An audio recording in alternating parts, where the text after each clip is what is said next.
Welcome to Draw Process. I draw comic book pages and I process about my development as an artist and the techniques I'm using and things like that related to drawing the page. And I do that in this series, every page of my comic, First Sun and Sword, starting in episode 1. It was 70 pages or something. And now today we're on episode 2, page 38. Here we go. As I start this recording, I've got to do it. This is the time I have to do it. But I feel off. My body feels off. There's tension, there's tiredness, digestion. Maybe like I had a carbonated drink and I feel like I need to burp. Silly things, right? But I'm not quite in the calm and creative place I like to be when I record these. And I'm not quite in the place I would want to be, that same kind of place that I need to be in when I'm drawing a page. But that's life, right? I can't always be in that place. So I have to deal with jumping into something and doing it without doing it from pressure, being driven, being pushed, forcing myself into it.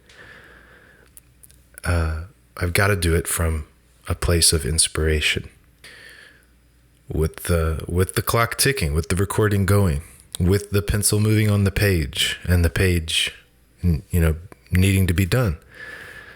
That I don't know how else to put it. That is a big challenge in life in general, but in creative activities, that is a big challenge.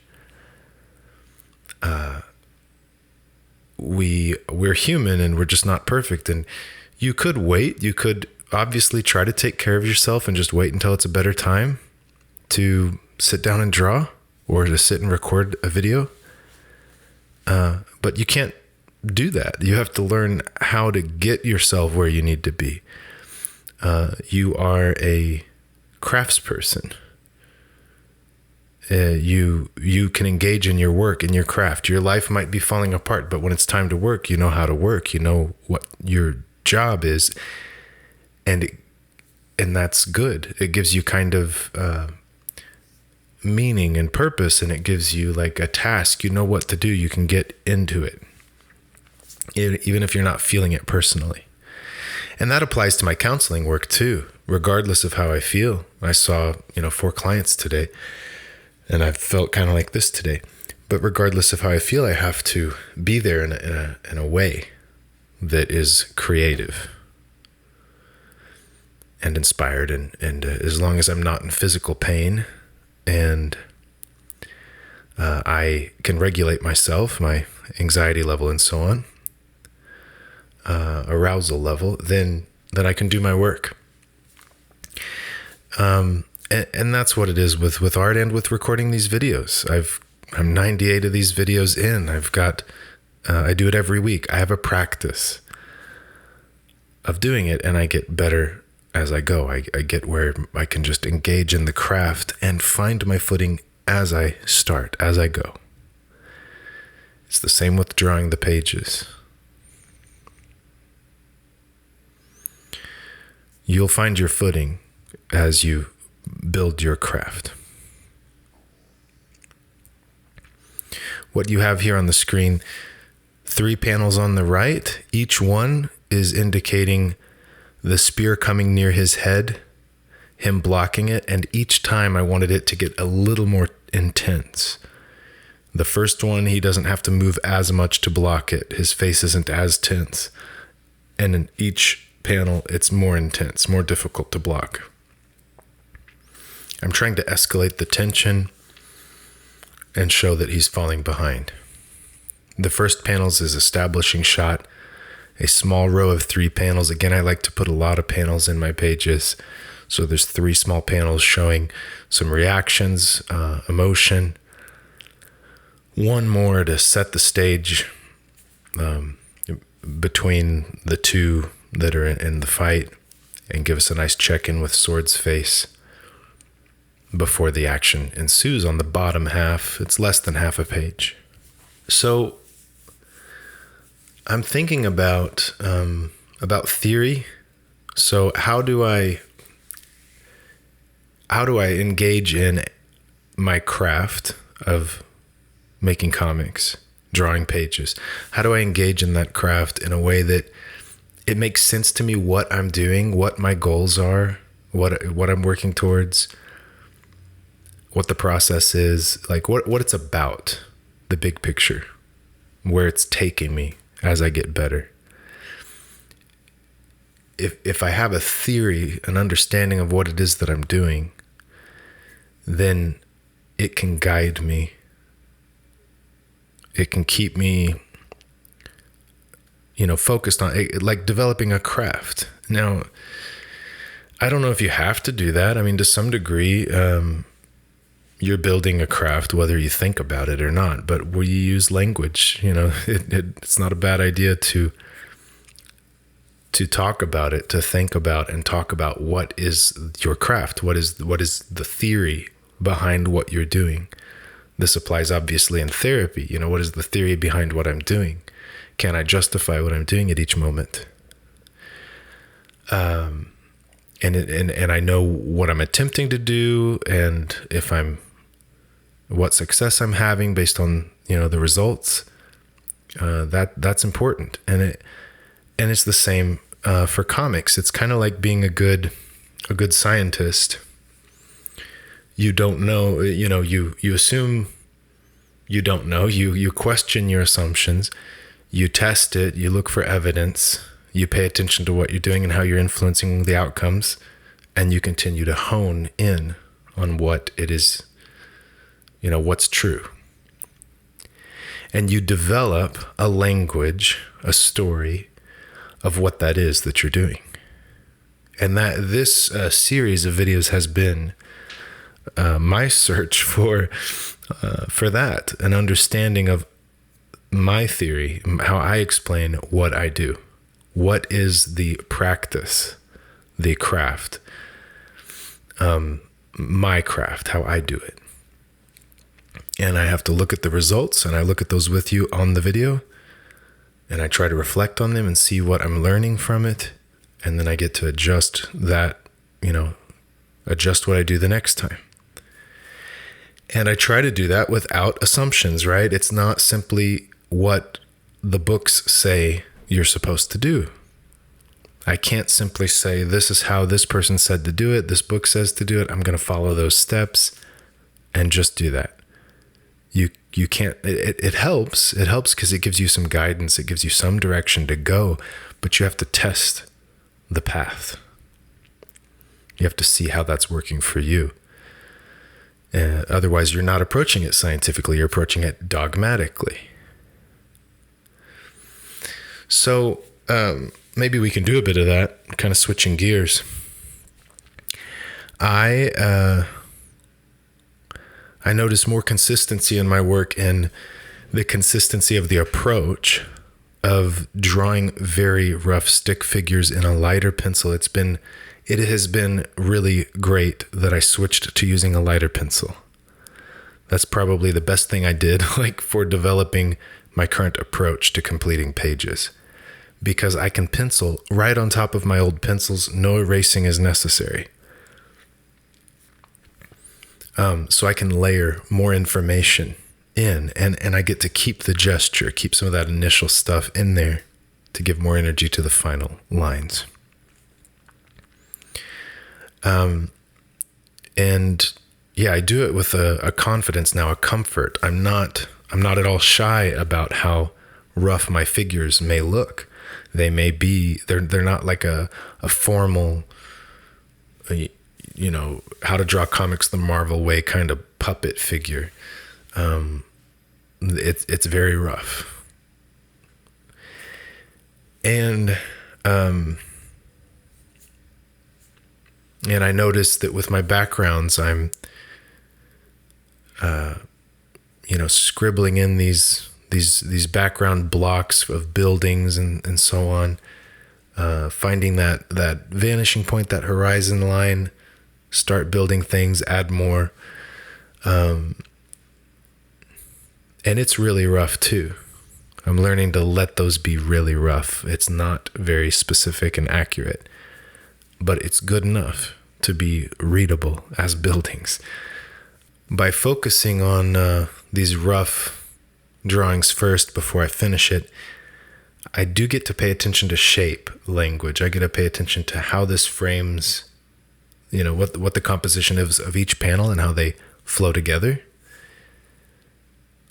In this panel here, I decided on this over the shoulder shot of the soldier, and this allows, I set it up where sword is right in the center pretty much of the panel. It is, it's supposed to be bringing you back to center, kind of stabilizing before we go into the set of panels below.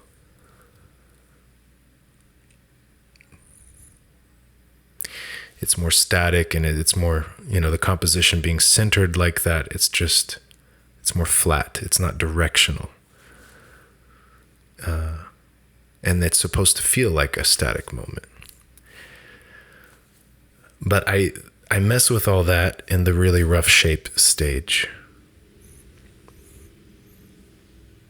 The scribbles there I just threw in. These are vertical lines that I know are going to end up being buildings. But at the moment, when I first started to throw them in, I didn't know where I wanted the horizon line or the street or anything. The vanishing point for the buildings, I didn't know any of that yet. I just started drawing scribbled lines, almost like they're still out of focus. I'm drawing a background as just rough scribbles that are out of focus, that are just, where do I want the info? Where do I want the energy to be in a blurry, unfocused, sketchy sense? And then I'll start to refine it. Once I know that's a composition I can work with, okay, let's keep going, refine until I have buildings there and shadows and so on. The width of this street is not simply based on how wide it was earlier, which was never well established by me, but by what the composition needs in that moment. The way that I chose to set the soldier's spear is coming up in the foreground there. That was that large chunk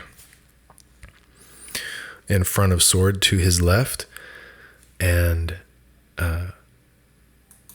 because I placed that there, I was trying to choose the right shape and angle for that feels right for it. Well, I don't want the buildings in the background to match that angle, to create tangents with those lines. So, that's how I chose how wide the street was, to leave room, some space there for the spear.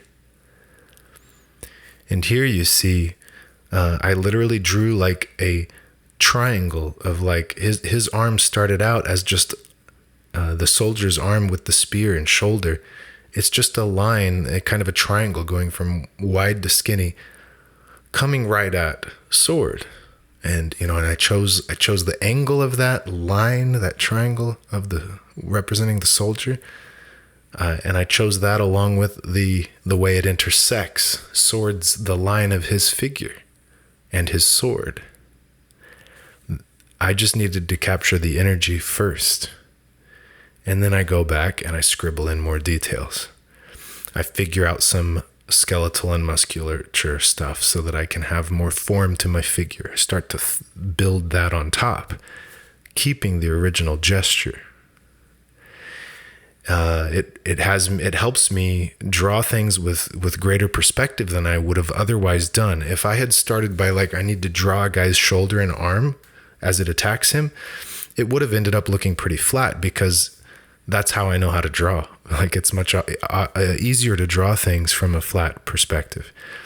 So I would have just drawn it the way it's easy for me, the way I think of it. But by capturing the energy first, or you could say the camera angle first, I have to make that arm fit. I know where the shoulder is and I know where the hand is. I have to make it fit in between those points. I'm going to have to do it at more extreme perspective angles and stuff.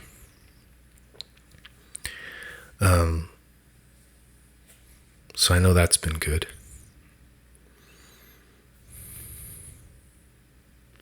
I did it there again, the really rough vertical lines to represent the buildings, the windows, and so on. And then going in, and now I'm going to find the horizon line or the angle of these buildings and windows. Making sure they don't intersect with the main point, the main energy, the main focus is the angle of that spear coming at his head and his sword there. That's the important angles. The background needs to play well with that. I'm going to choose that angle to make, the angle of on the view of the background so that it plays well with it. That's why I have the camera lower on that second panel, kind of looking up at Sword and seeing over the top of the buildings. I wanted some empty space there. I didn't just want you to see a wall of building behind him, because it might look really flat as well. Because I knew at this angle, where it's very much a side view, the buildings would look pretty flat, and that's boring. So I tilted the camera and get the windows kind of in perspective, growing down the panel and leaving some negative empty space at the top of the panel that helps open it up.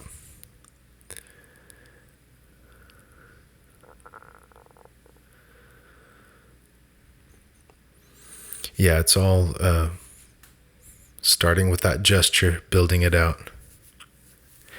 As I try to, see and feel what I'm drawing, I'm fleshing out, I'm adding muscle onto my figures.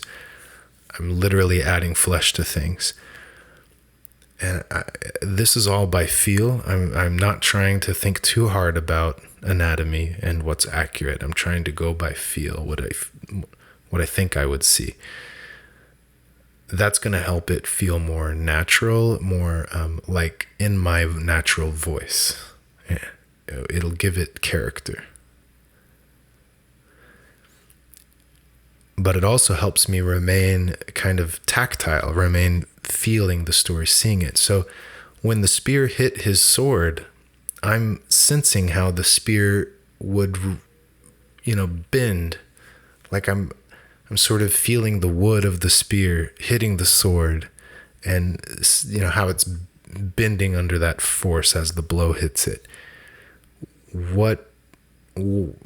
Because I'm trying to feel my way to the finished drawing, like kind of build it out, I'm considering those things that I otherwise would not have considered. If I was just trying to, I don't know, let's say look at reference of a spear with the spearhead and make sure it's accurate, I'm once removed from experience. I'm not experiencing the spear hitting the sword. I'm not trying to capture it. I'm trying to bring it to life from its most basic form. And each step of this process is like that. The inks are on top of rough enough pencils that there's a lot of decisions to make with the inks. I kind of have to move, there's some limitations like moving left to right on the page, top to bottom, so that I don't smudge the ink with my hand. But I have that limitation. But even within that, I move around that, at least that part of the page, I move around in it. Sometimes doing a foreground figure first, sometimes the background. Kind of looking at it as a whole, and then seeing, okay, is this balanced? Is there the right amount of weight and lines between each element? Are they, separated well? And then I'll move to the next part of the page, of the panel.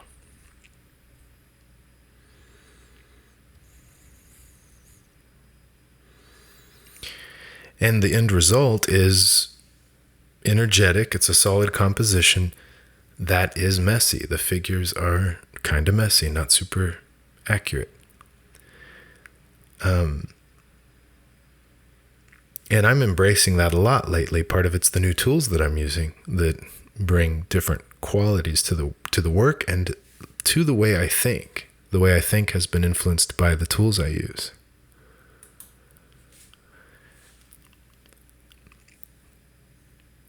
But and what I've been working on by drawing a lot of backgrounds and a lot of figures in each panel. I've had to think messy seems to be the way to go. It would be like if you were going to draw a forest with all the trees and bushes and stuff. Do you really want to make sure each of those is fully defined, individually defined? Or is this more expressive and just kind of loose, implying leaves and stuff instead of drawing each one? And like I said, in the past, I've been more design focused. I would try to use the design and of the backgrounds of the panel and so on, especially with heavy shadows. I'm trying to design it so that there's less of these problems. I get around having to draw a busy, city street by the camera angle, by the shadows or whatever. And I've moved away from that because it felt like a hindrance. Like, how would I convey certain things, like a big city, a big army attacking? My mind sees the army attacking. My mind, as I'm experiencing the story, I would see a much more vivid thing, kind of like a more detailed thing. It's kind of like what you're seeing in my comic now versus what you would see in my older comics. This is closer to what I see in my mind, how I would dream the thing. But that's not how I was doing it before. I would have the dream, the picture in my mind, but then I change it. I change that picture using design and sequential storytelling principles. You can tell story well sometimes by how you design it. So it's not like it's all a bad thing to do. I'm just saying it's once removed from experience, from how you see it in your mind. And it takes that extra work to capture it.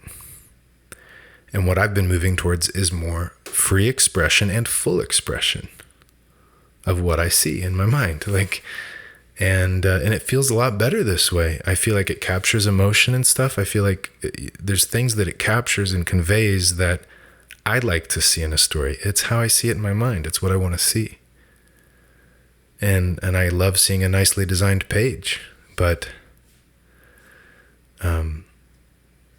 those have different qualities to it than as far as how it brings the story to life than what this is doing.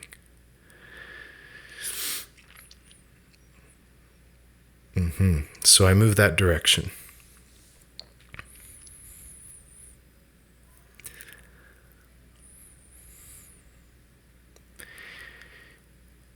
One of the reasons the backgrounds are kind of loose and messy, as you just saw in that one with Sun's face.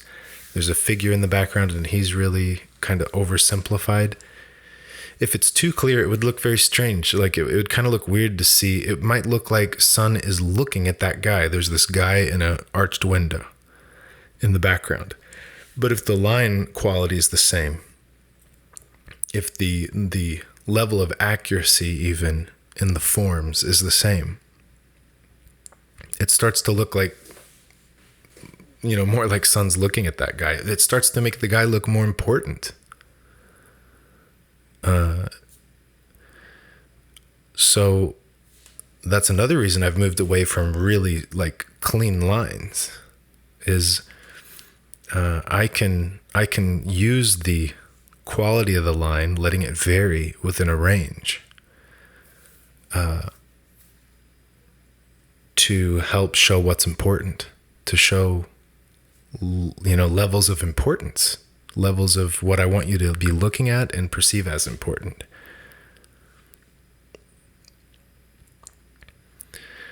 And something I've noticed is when I had, and other artists I see who have, a more solid, kind of like they try to use really solid shapes and solid lines, clean lines, all lines look clean, all look the same, maybe even the same line weight. But when I see people do that, and when I did it, there is a way that we could simplify the shapes in the background. They're still solid, they're still geometric, but a human figure starts to look like a square with funny legs and arms coming out of it. It starts to get more abstracted but in solid ways, still solid lines and shapes. So there's ways around that, and it's fun and it's cool, and I'm doing a bit of that too, of course, but I've given myself a wider range of expression. So let's see. Everything I'm saying here is how to explain what I'm doing, explain myself to myself, have a theory of what it is that I'm trying to do. So I'm looking for translating what I see in my mind onto the page. And I'm looking for full self-expression, kind of more free expression, spontaneous, that the decisions I make are final. I rarely need the eraser. The decision is final. There's still a rough stage and then a more final stage along the way, but the stages, each stage, there's final decisions in each one, and that is to increase spontaneity in a way, because you're making decisions, you're acting, you're dancing, you're going, you're not just thinking about it. And that might be a good analogy too. The difference between acting on something and thinking about it. I don't want to merely be thinking on the page. That's like getting in your head, where we're much more prone to obsessions and worries and things like that is going to make it take forever to finish your page. Versus action. Overcoming anxiety and facing action and seeing the result, and then making the next action and the next. What's next? Okay, what's next now? Okay, that happened now. I engaged. What's next? That's a good way of putting it, of what I'm trying to do. And I get better and better at that. My decision making gets better as I get more skilled, more knowledge. Yes, sometimes I, in that scientific manner, reflecting on my success, reflecting on what happened, I can see, okay, I struggled there because I didn't know how the muscles of the arm work, for example, at that angle, what it would look like. I need to review that. So I will go back and review that anatomy, that knowledge, do some studies or whatever. And that way next time I won't do that. But it's not like I simply have a practice, at least these days, especially. I don't simply have a practice of, I study anatomy, I'm doing this book, I start here, and I pick up where I left off each day, and that's my discipline, I just do it. I'm not against that. I'm just saying that can't be the bigger picture in the long run. In the long run, you need, I think, in my theory, in my approach, I need to be paying attention to the results on the page and reflecting on what didn't work, and then adjusting that, like focusing in on that. And it kind of makes sense. It's like if you're trying to be an Olympic athlete, you're going to have to do focused activity. You can't just do HIIT workouts that are just trying to blow out every muscle group and expend everything. Like, that's not specific enough. You can't just, engage in whatever regimen for your game. It's got to be fine-tuned to your strengths and weaknesses and stuff, which comes by playing the game and seeing how, reflecting on that. And this is how we should be talking to each other. When we talk to other artists in our field, if we're trying to connect with them, which is very beneficial, you should be trying to do that. But when you do that, the way to engage is more in this vein. You're trying to explain what it is that you're doing and why, the theory of it. And you're asking them questions to get them thinking about that so that they can articulate what it is they're doing and why.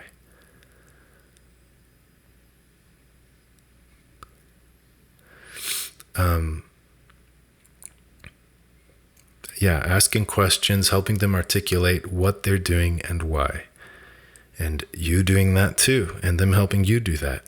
You don't all have to be going the same direction. It's not a competition or anything like that. It's not a threat when you question someone. You're simply noticing, I noticed right here you did this. I know, the line quality in this area looks like this. Like in this panel here, Sword's Head, in the top panel on the right, there's this really clean zigzag across his head where apparently it's conveying the lines of his hair, the direction of his hair, and like the sheen of it, the reflection of light. But it is so clean in that spot that it almost stands out. It almost doesn't look right with everything else. It could look really cool if the whole book was like that, if that was how I did things, but I didn't. I just did it different there. That's the kind of thing an artist could point out to me. They could say, I see that.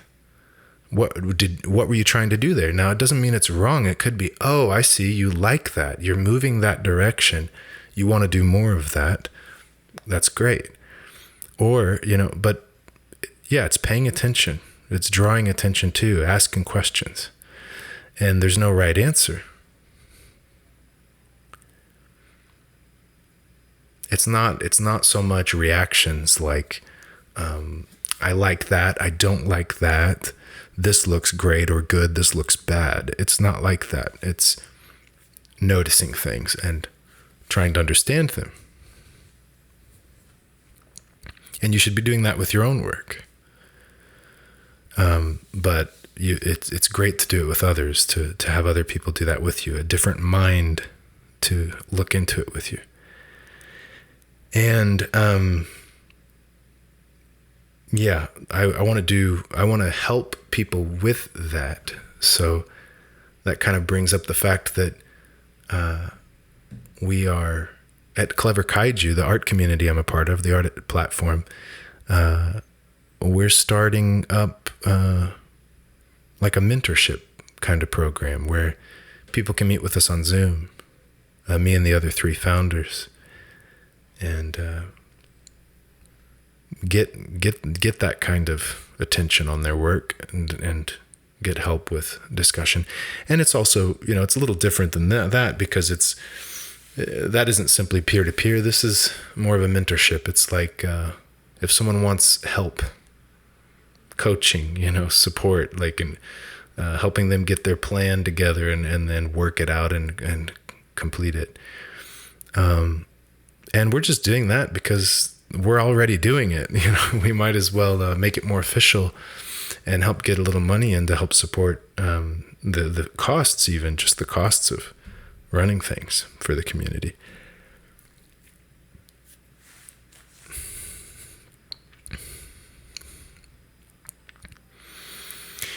How far I've come from before. The inks, these heavy black areas are so much more organic and sparse than they used to be.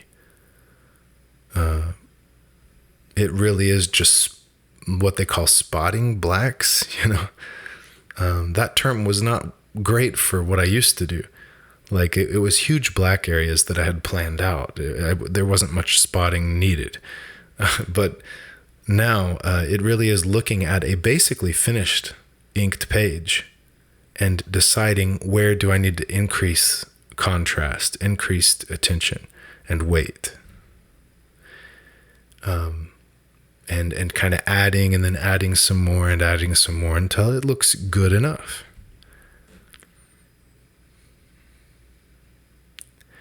I don't like to rely on color and the darkness and brightness of colors to separate things.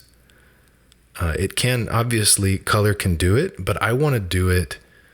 I want to do that at this stage in the inks. And I want to do it even before I add these solid blacks, these thicker blacks, even just in the lines, the ink line work.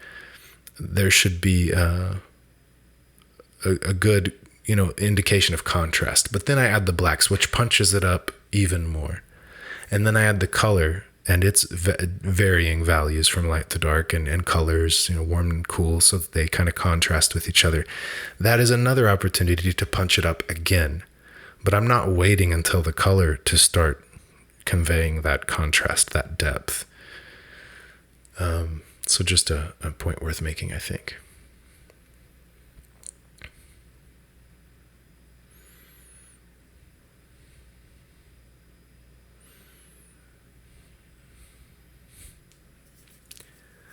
So yeah, but yes, I'm excited about that. And the Clever Kaiju Labs, the education series we're doing, there's a comic art course that's just, I got to help Brian Atkins put that together, and it's just great. And Josh Metter, a great indie artist, a comic book creator, is going to be doing a painting series now. And kind of a lab. It's an experience on Zoom, paint along kind of thing, for watercolor and gouache, kind of mixing the two. I don't like to just spend much time on my channel here, like talking about Clever Kaiju and kind of advertising it. I know that's not the point of this series, but it is exciting to me to be engaging in that stuff.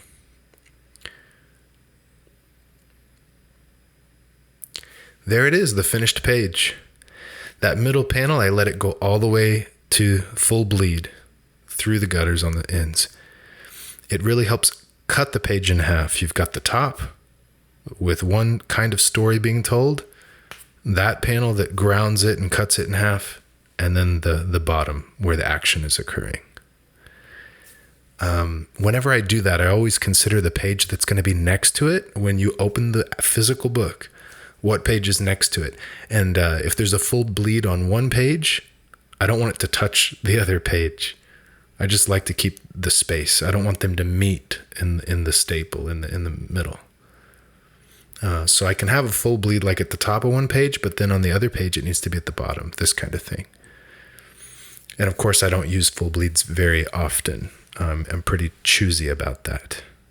But that's all we have time for today. Thank you. I hope you learned something, enjoyed that, and hopefully it helps you think about how you can talk about what it is that you're doing, what you're trying to do, and where you're going when it comes to your practice. See you next week.